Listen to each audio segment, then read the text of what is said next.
জাকারিয়া দেখ, এত সুন্দর সুন্দর বিল্ডিং, এত বড় বড় বিল্ডিং, মানুষ কত পরিশ্রম করে করছে। শোন বন্ধু, এগুলা শুধু পরিশ্রম করলে হয় না, এগুলো ভাগ্যও থাকতে হয়। কি করছ, পরিশ্রম ছাড়া কি এত বড় বিল্ডিং হয়ে যাবো গা? ভাগ্যে না থাকলেও তো হ্যাঁ বিল্ডিং করতে পারতো না। তার মানে তুই এটা মানতে চাইতেছিস না, এটা যে পরিশ্রম করে করছে।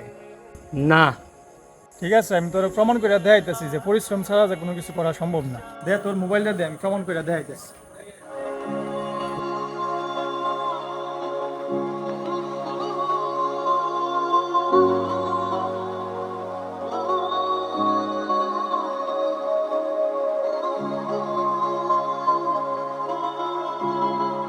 আরে মোবাইলটা তো মনে হয় ওনার, ওই দেখো তো। আইন।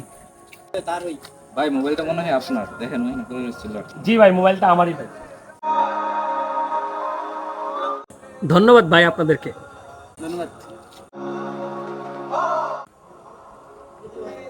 শোন, মোবাইলটা কিন্তু আমার ভাগ্যের জোরে আসছে।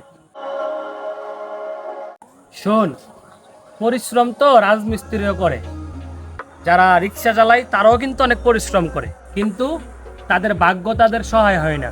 আবার আমি এমনও মানুষ দেখছি যারা কিনা চা বিক্রি কইরা, স্টেশনে পেপার বিক্রি কইরা কোটিপতি হয়ে গেছে।